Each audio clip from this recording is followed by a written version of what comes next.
Right. Okay. I think we'll make a start. Hopefully, we're all here at Duddingston, and this is the wind energy section.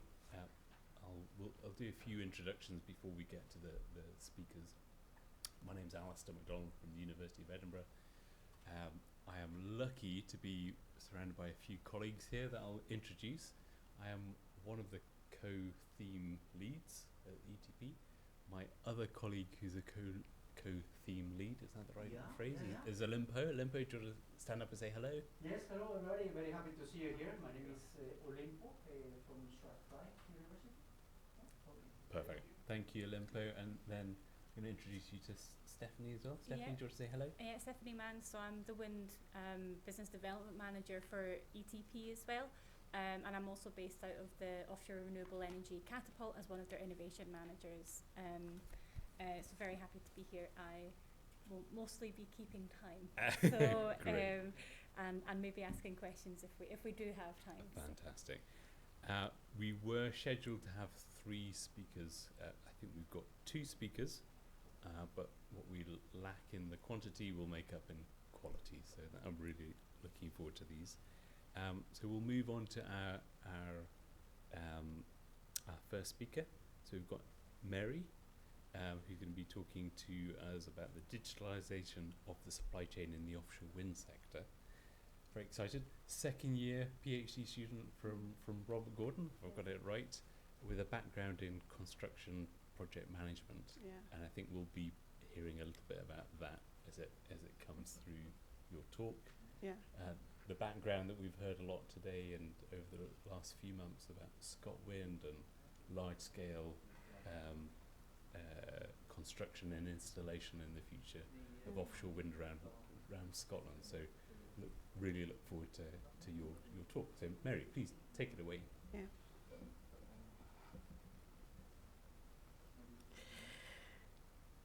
Good evening, everyone. My name is Mary, as he already said, from Robert Gordon University, and I'm here to present my research topic, Digitalization of Supply Chain in the Offshore Wind Sector. During this presentation, I'll give a brief introduction about the research topic, reveal the study area for the research, present the problem statement, highlight key facts, present the aims and objectives, discuss the research design and methodology, highlight preliminary findings, and finally conclude.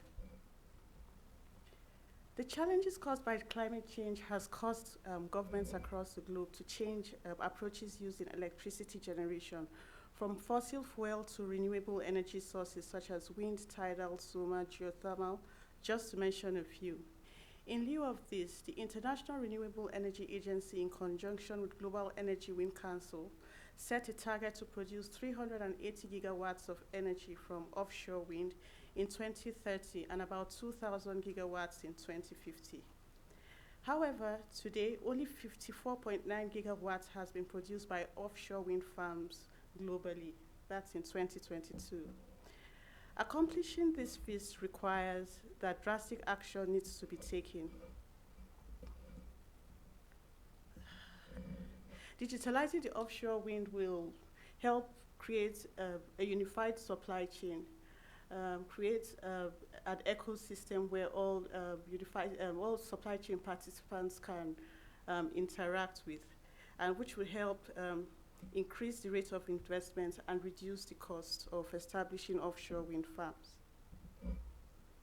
The proposed study area for this research are offshore wind farms in the UK with capacity of over 500 megawatts, and renewable energy industry associations, developer and client organizations, and supplier and contractor and suppliers who work in conjunction with these wind farms. The progress made with offshore wind. The cost of energy from offshore wind has plummeted and is expected to be below gas in 2023. Offshore wind is the lowest cost option for power in UK, which is cheaper than gas and nuclear energy. The improved technology in offshore wind makes it the most prominent growth sector in the coming years. Now, the problem statement. Despite progress made with offshore wind, such as improved technology, reduced costs, high output capacity, and growing acceptance, resulting in investment of about $30 billion globally in 2020. The offshore wind sector is still inundated with challenges such as lack of trained personnel, inadequate port infrastructure and vessels, difficulty informing stakeholders in record time of changes, delays, and errors, and high operation and maintenance costs. And advantages that can accrue with digitalizing the offshore wind supply chain include improved spare part management, adequate tracking and tracing of wind farm components, remote support to on-site engineers and technicians, and transforming the offshore wind supply chain into an integrated ecosystem. A fully digitalized supply chain is established in a wide range of digital technologies such as artificial intelligence, big data, blockchain, sensors, 3D printers, nanotechnology, Internet of Things, just to mention a few. The aim of this research, this piece of work as part of a PhD research, is aimed at determining the state of the offshore wind supply chain and the need for digitalization.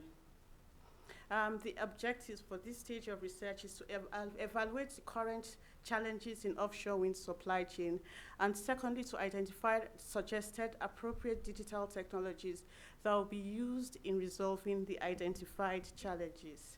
For the research design, the sequence for data collection for this research, firstly, is literature review, then followed by pilot study interviews, and then quantitative data collection, and finally, in-depth study interviews. For this stage of the research, which is the pilot study interview, which is the part I'm presenting, the methodology is for this part is content analysis. Preliminary findings. The offshore wind supply chain is divided into 5 different supply chain activities, which include project development, turbine supply, balance of plant supply, installation and commissioning, operation and maintenance. And interviews held with some key stakeholders revealed a myriad of challenges at the various node points of the offshore wind supply chain, but I'll just mention the prevailing ones at each node point. For project development, the challenge that was found was the lack of unified supply chain. For turbine supply and balance of plant supply, the challenge was complexity of the supply chain, and for installation and commission was lack of heavy lift vessels, and operation and maintenance is maintenance difficulty in deep waters. And suggested digital technologies that would help addressing these challenges for the lack of unified supply chain is cloud computing and supply chain app. And for turbine supply and balance of plant supply, the suggested digital technology is B2B market. For lack of heavy lift vessels, cloud computing and supply chain will address that. And then for maintenance difficulty in deep waters, the suggested digital technologies augmented reality, IoT, and robots. Now I go into details. In project development, the prevailing challenge presented was the need for a more unified supply chain, as delays in sending information to various participants have dire consequences on time and budget. To address this challenge, cloud computing could be applied to the supply chain to help create a more unified ecosystem, fostering collaboration where supply chain participants can easily access and share information in real time. Also, supply chain apps could also be applied to carry out supply chain planning and inventory management, tracking inventory in real time, thereby cutting down production and shipping time. In turbine and balance of plant supply, the challenge revealed was complexity of offshore wind supply chain, where the installation and purchase of about 8,000 wind farm components needs to be sourced from multitude of suppliers globally at a required cost, quality, and stipulated time. To address this challenge, a centralized online B2B market is suggested, where potential wind farm component suppliers and contractors can advertise and sell their products and services to potential developers, cutting down the time and cost it takes for developers to meet potential suppliers. In the area of installation and commissioning, a contractor group organization involved in offshore wind installation and construction revealed the lack of specialized heavy lift vessels used in wind turbine foundation, monopile, as well as jacket installation.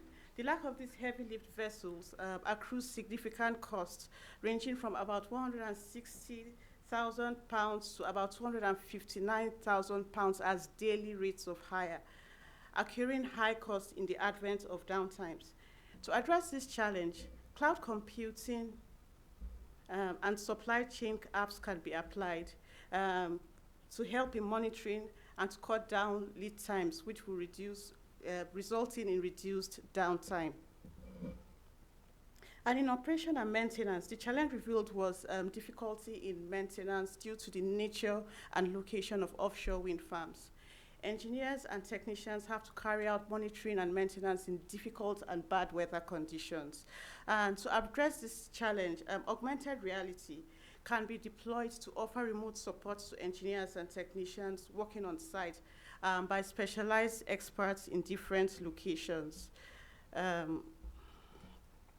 Secondly, IoT can also be deployed in offshore wind farms to monitor and regulate offshore wind farm infrastructure, detecting areas that will need maintenance and repairs.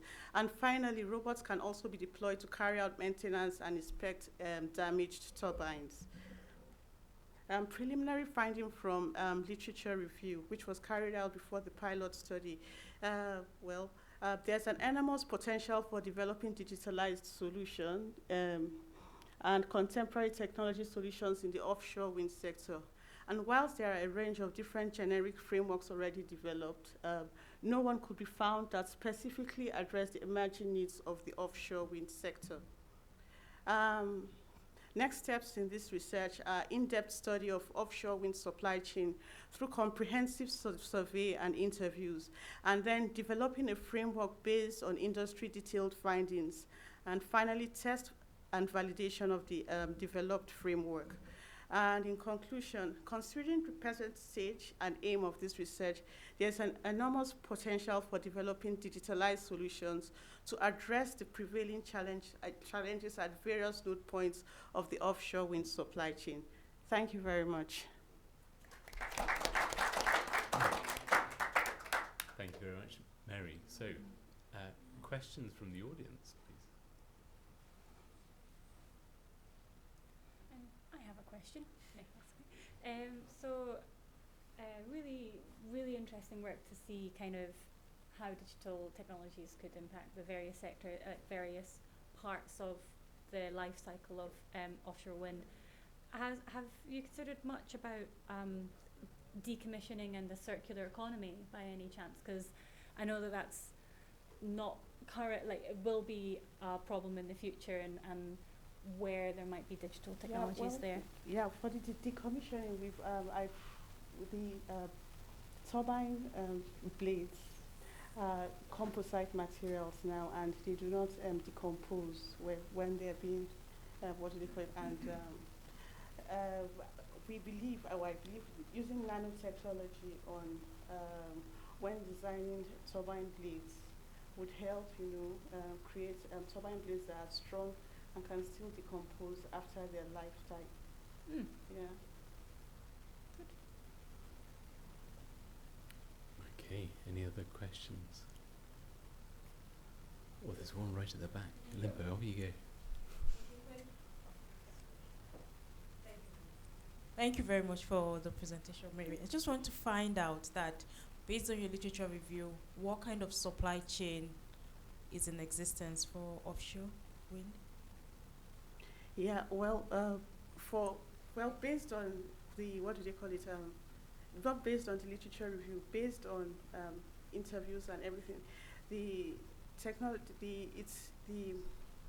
it's still in its traditional state. It has not reached, it is not digitalized yet. And then from information, the digital maturity of the supply chain, I'll say it's in the mid state. It's not highly digitalized yet, and it's not really in the traditional state yet.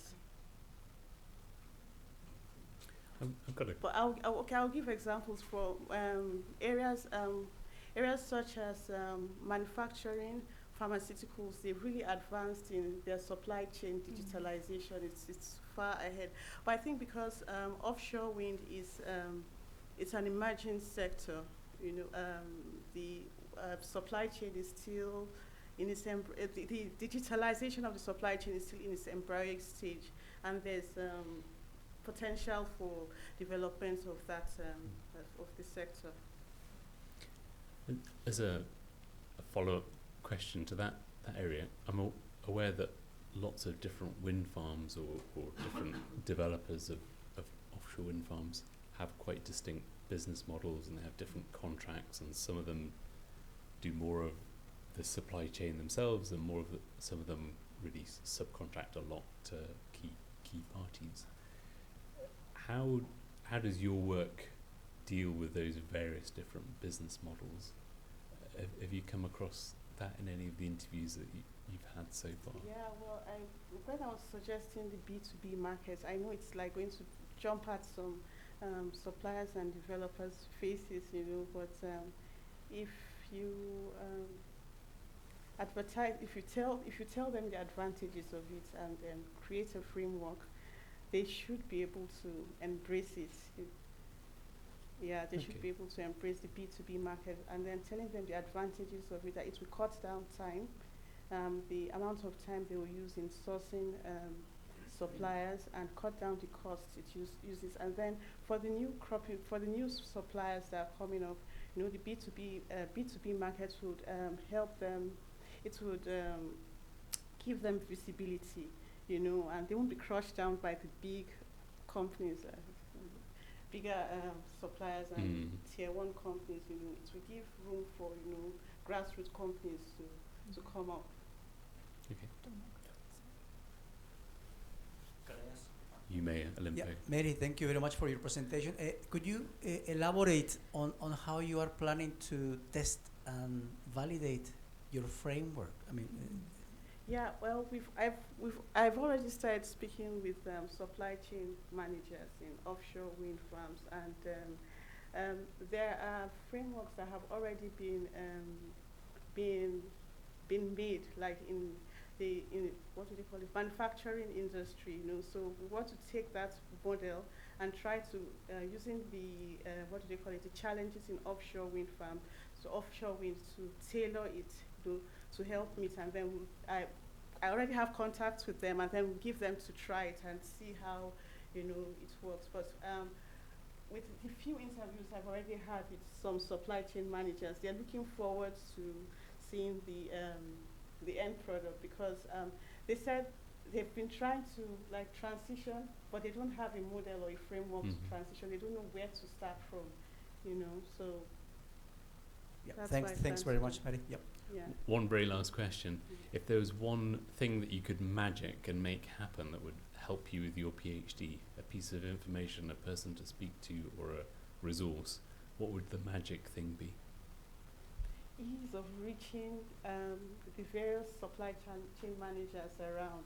It's quite, you know, like it's a specialized field, and yeah, you'll try to contact like 1,000 people before you get 30 people to answer your questions. But, Okay. yeah. Thank you very much. Yeah. Well, with that, should we? Thank you, Mary. Okay, thank you very much, Mary. So we're going to now move from the offshore wind farm to technology within the turbine. So next up, we've got Nadir. Do you want to come up from University of Edinburgh? Third-year PhD student looking at design and optimization of low-speed, high-torque switch reluctance machines for wind energy, an area that I am a big fan of. So I really look forward to it. So Nadir, over to you. Thank you, Dr. Al-Sadir. I hope you are not feeling like a tree in a windy day. What would a tree say in a windy day? Please leave me alone. So I will leave you alone. Just give me 10 minutes from your attention, please. So as Dr. Asadia said, my name is Nadir Ashibli. I am a PhD student at the University of Edinburgh with Professor Marcus Muller. And I am from the Sultanate of Oman. I remember 4 years back, the Sultanate of Oman has run its first wind farm. It was 50 megawatt, 13 turbines, taking 19 square kilometers area, which made me think at that time, why we would have 13 turbines rather than 5? And then I need to mention also the wind speed is not really strong in Oman, which means this turbine has some gears inside to increase the speed so we can have enough power. Therefore, I have decided to do my research topic about design and optimization of a direct drive, low speed, high torque switch reluctance machine for wind energy. And today I will speak about wind energy, electrical generators, switch reluctance machine itself, and we use a 20 kilowatt switch reluctance machine as a benchmark, and we scale it up, and then we will discuss how did I scale it up, and then I will summarize my presentation. So, the expansion of renewable energy sources, such as wind energy, is projected to rise significantly in the coming years to meet the net zero target of 2050. Therefore, we have two types of turbines actually, either a direct, as you can see in the picture here, either a direct or indirect drive. Indirect drive doesn't mean we have a gear to increase the speed. So the direct drive has an advantages over the indirect drive. What are these? Low maintenance, because we have no gear, low lubrications, the power is higher, maintenance is less. Therefore, today, the direct drive is the main choice for the manufacturer. But the direct drive is also two types, either electrically excited or permanent magnet. As you can see in the picture here, we have a winding wound around the teeth of the rotor, while on the other side, the permanent magnet, we have only magnet. The permanent magnet machine has an advantages over the electrically excited. For the winding, we need more space. That means our machine is bigger. And also, we have more losses, while in permanent magnet, we don't need that space. It's smaller, lighter, and higher in efficiency and power. However, the permanent magnet, the rare earth permanent magnet, 95% come from China, and this is quite challenging. Therefore, I decided to do, my machine is about switch reluctance generator. Switch reluctance generator, we have no winding on the rotor, we have no magnet. It's a passive rotor. So the construction is really simple, it's rugged, and it's good for a wide range speed, lowering cost, it's fault tolerance, and higher efficiency and suitability under a harsh environment. But how does it work? How does the switch reluctance machine? Switch reluctance machine work on something we call switching angles. You can use it either as a motor or as a generator, depend on your switching angles. So if I suppose this is the stator and this is the rotor, and rotor try to move. This is an alignment position. And the rotor will try to move to the alignment position. How the rotor will move to alignment position? We will excite the stator. We will give excitation to the stator. We will create a magnetic field. So the rotor will move to the alignment position. So in this case, we will have a motor. But if we excited the stator, when the rotor tried to move away from the stator, now we use it as a generator. So as a designer, we can decide either a motor or a generator, depend on the switching angles. We excited the phase one by one, as you can see in the picture. And in the picture, we give single excitation. So it's capable of fault tolerance. And in this slide, as you can see, I have used this machine, which is available here in the University of Edinburgh, 20 kilowatt switch reluctance generator made by Professor Marcus himself. And this 20 kilowatt is only 950 millimeters. Is not really quite big. So we decided to scale it up. And scaling up this machine is really quite challenging, like how we will scale it up. We have the parameters, but how we will scale it up? In order to scale it up, first of all, I need to design it again, because my professor did this like in 2005, different program and different stuff. I'm using also a different program. So I have designed the 20 kilowatt in a program called PEM. I've got the inductance profile. From the inductance profile, I've got the flux linkage map. If I have the flux linkage map characteristic, I can, from this map, calculate the current, and from the current, I'll calculate co-energy. From co-energy, I can calculate power. So, as you can see in the picture, at the beginning, it was really hard. So if I have the barometer and I need 100 kilowatt, what I have to do? Maybe multiply by 3, by 4, by 5, then. But I gotta tell you this, it's engineering, so we need to go back to the equations first. We derive the equations to know what are the parameters that affects my machine, so I can increase them or decrease them in order to scale up my machine. So, as an example, I have used this map to calculate the power. How? First of all, I calculate the flux. Flux depends on the switching time, voltage, and number of turns. If you have flux, you can calculate flux linkage. After calculating flux linkage, you can use this flux linkage and find them from the map here to calculate the current. Again, if you have the current, you can calculate the co-energy. If you can calculate the co-energy, that means you can calculate the average torque. Then from the average torque, you can calculate the power. As you can see there a triangle there. So the line down there, the line in the down, it's the E min. That means the co-energy minimum, and the one at the top is the maximum. If we subtract them, we can get the co-energy of our machine.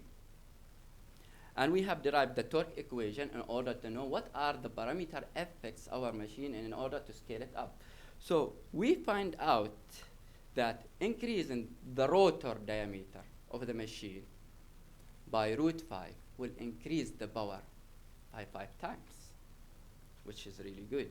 But at the same time, we will double the core length, number of poles, air gap, but at the same time, we will reduce the ball arc and the speed.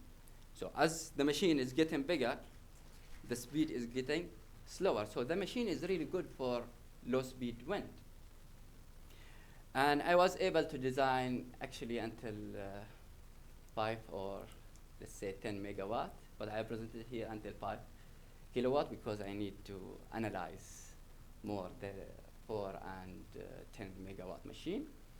But this machine already, I have analyzed them, and I have used them in PEM, but of course there is no practical, it's only simulation.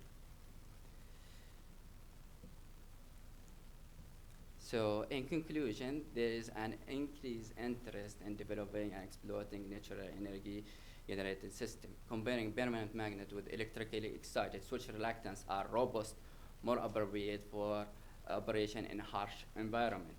The absence of winding and permanent magnet on the rotor, as I said at the beginning, is one of the advantages.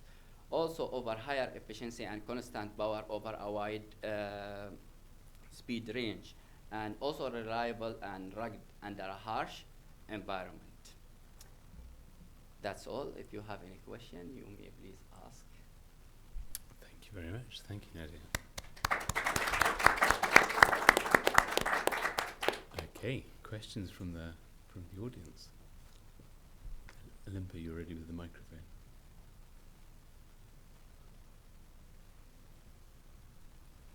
Okay, so maybe I start, no? Yes, thanks very much for an excellent presentation. Again, could you tell us a bit about how does the control of your angle looks like? I mean, what type of components do you need there? Can you just say the question again? I mean, exactly, what do you mean? Yeah, the position of your rotor depends on Yes. your angle, right? Yeah. So how do you define that angle? How does the control look like? Okay, so you mean how did I choose my angle? Depend on what? Yeah. Okay. Yep. Yep. So if I go back here, from the inductance profile, in this side, if I switch my angle in this side, that means I am motoring. Mm-hmm. If I switch in the falling down side here, I am generating. So I pick my switching angle depend on this side. And as my professor Marcus Muller already designed this and he has his angles, same factor I use to scale up, I use the same factor Mm-hmm. to Yep. choose my angle. And what type of power electronics do you use or controls to do that? The power electronics, I haven't done that yet, Mhm. the power electronics. No, that's okay. That's okay. That's very, very good. Yeah, yeah. It's very good to know, because my sort of follow-up question, if I may, is that I was going to ask, how do you control this machine on that optimal power extraction point? You know? Yeah, Mhm. yeah. Actually, I have a code where I can apply this code, choosing my angles by pushing the voltage will give me the Okay. result I want, or the Mhm. power. But I haven't designed the power converter yet. No, that's Yeah. okay. That's okay. And a very, very final, Chair, if I may. Oh, What type of go power on. electronics will you have to interface this machine to the grid? You know, for example, in a permanent magnet generator, you may decide to have a simple, I don't know, diode rectifier, you know, or a full converter. But when you have this type of machine, what type of converter do you need? It's okay if you don't have the answer, right? But Yeah, you because have I any. haven't worked on power converter yet. It might be my next stage actually. Okay. Yeah, No, yeah. that's I need perfect. to work on power converter stuff because we have designed the machine, but after designing the machine, we need to design the power converter that we need because we have current. Like when we go bigger with the machine, according to our connections for the coils, the current is really high. So we need to find a solution for that. And one of the solutions is that I increase number of phases. If I increase number of phases, I need more power electronics because we don't have a power converter that can handle a very high current per one phase. Yeah. Okay, good. Thanks. I'm going to follow up with a question. In most design problems, when you solve something, there's a trade-off with something else that, you know, if you try and make something cheaper, it becomes less efficient, or you try and make it more reliable, it gets more expensive. He showed us that it scales up and it's robust and it doesn't have any nasty permanent magnets. What's the downside? Is it very heavy? Is it very big? Is it what are the remaining challenges that you as the designer have to tackle? Yeah, thank you for the question. Actually, my machine, as I am scaling this machine up compared to the permanent magnet, will be a little bit bigger. Not really much, but it's a bit bigger, so it will be heavier. I think you have seen there's in the poster there's a permanent magnet machine for one of my colleague with Professor Marcus Muller. His machine diameter for 5 megawatt is like 8 point something meters. But for my machine, it will be like 10 meters Okay. for a 5 megawatt, which make my machine is really bigger and heavier. But at the same time, he use a permanent magnet. I use no permanent magnet. My machine will be cheaper. I have only winding and steel. That's it, and a passive rotor, which make the maintenance is less. As Mary mentioned in her presentation, one of the challenges is the maintenance cost. Great. Oh, Limpo.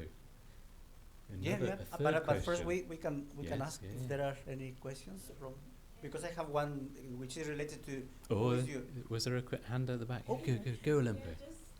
Sorry, this is not my area of, thank you. I guess my voice is louder. Yeah, so thank you very much for the presentation. Really enjoyed it. But this is not my area of expertise, so I'm more into governance, management, and planning.